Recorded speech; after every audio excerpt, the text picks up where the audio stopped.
Festivāls. Tas ir daudz sporta.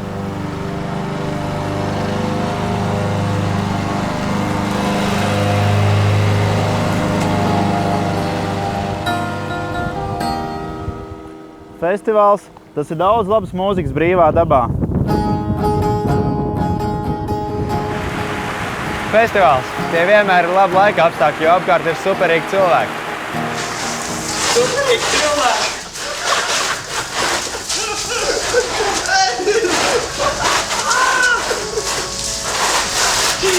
Reinokārt, rekārt!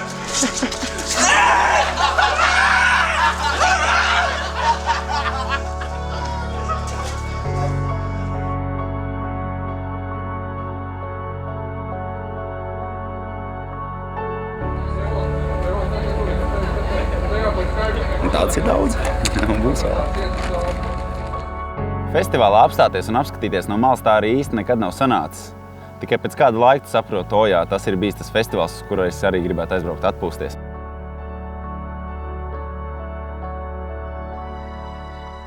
Bet, lai šīs sajūtas noķert, nepieciešams milzīgs darbs. Sākotnēji tā bija paša aizraušanās ar mūziku. Mūsu pirmie koncerti bija apmēram pirms 10 gadiem, bet gribējās panākt kaut ko lielāku, taisīt kādus pasākums, koncertus, darīt to, kas pašiem patīk un sanāk.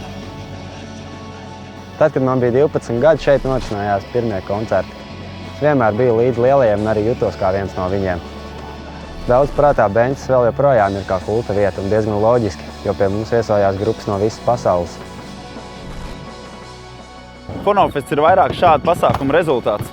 Nu jau tas ir izaudzis par 2 dienu festivālu ar vairākām skatuvēm.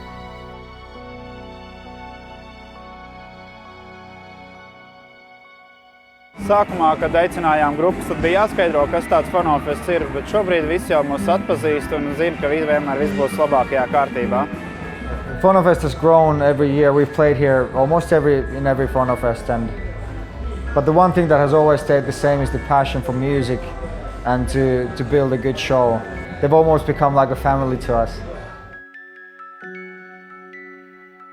Pat svarīgākais ir, bija un būs komanda. Ir jāspēj motivēt, iedrošināt, iedvesmot vienam otru. Fonofesta organizēšanā ir tāpatās kā daudzās sporta disciplīnās. Nepieciešama sadarbība un komandas darbs. Katram ir sava niša, kurā viņš jūtās sērtāk, un otrs tajā nekad nejaucās.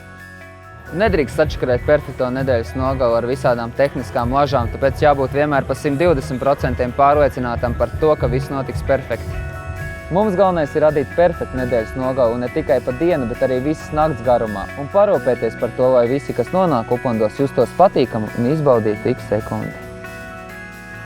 Interneta piedāvātie sociālajie tīkli un mediji nodrošina kvalitatīvu un ātru informācijas apmaiņu starp festivālu organizatoriem un tā auditoriju.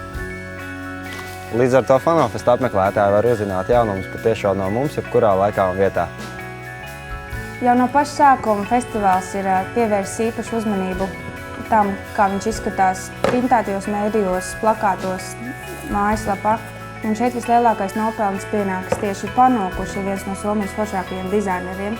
Viņš ir uzņēmies Fonofesta vizuālā krustāva lomu.